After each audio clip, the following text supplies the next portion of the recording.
السلام عليكم ورحمة الله وبركاته. ازيكم حبايبي؟ النهارده بقى هنعمل مع بعض ليمون بالنعناع.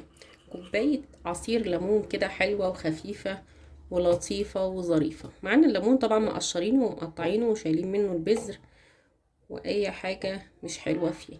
ومعانا ده ورق نعناع، طبعا نعناع جايباه غسلاه آه وقطفته كده علشان خاطر هم عاوزين يشربوا ليمون بالنعناع، فانا قلت هعمل لهم ليمون بالنعناع بس لا نعناع فريش.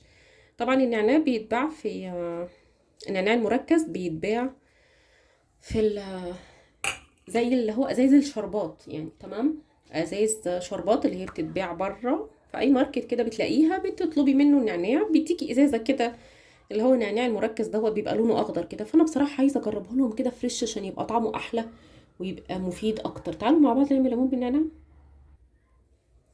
حطينا هنا ليمونتين المتقطعين، تقريبا ليمونتين او 3 مش متذكره بصراحه، نسيت يعني. وحطينا شويه نعناع مقطفين ومغسولين وزي الفل. وهنحط عليهم بقى كوبايتين، نحط 3. انتي بتقولي لا 3 كوبايات ميه كده، ونروح نضربهم ضربه محترمه. واهو حبايبي انا ضربته اخضر، كنتش متخيل ان هو يخضر بس اخضر.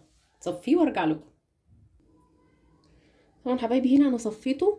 انا بحب اضربه الاول الليمون مثلا، وبعد كده بصفيه الاول من اي شوائب، وبعد كده برجع احط له السكر. يعني انا مش بحط له السكر وانا بضربه في الاول، انا بحط له السكر بعد ما بصفيه وبرجع اضربه تاني، وبعد كده اصبه في الكوبايات للتقديم. انا بضربه مرتين، انا رخمه بحب اضرب مرتين بس كده بيبقى احلى كتير. اهو كده حبايبي، بصوا لونه ما شاء الله اخضر وخطير. بسم الله الرحمن الرحيم.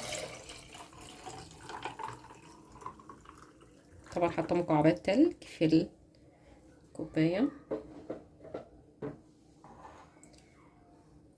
طبعا بقى بتزيني الكوبايه زي ما انت عايزه. احنا حاطين الحرف كده عليه سكر باين، مش قوي، شغال يعني.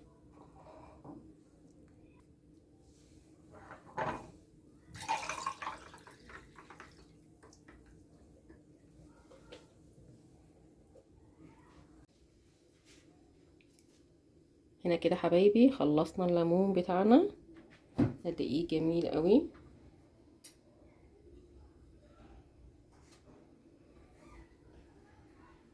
لون خطير، طعم جميل جدا جدا جدا. جربوا الطريقه سهله وخفيفه وبجد حلوه قوي، واحسن من الكافيهات بكتير. انا بشرب كوبايه الليمون بالنعناع دي في الكافيه كانت 25 جنيه، معرفش دلوقتي بقت بكام.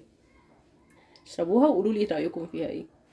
بشوفكم في فيديو جديد ووصفه جديده، وما تنسونيش في اللايك والشير والسبسكرايب لمنوعات كوكي. والسلام عليكم ورحمه الله وبركاته.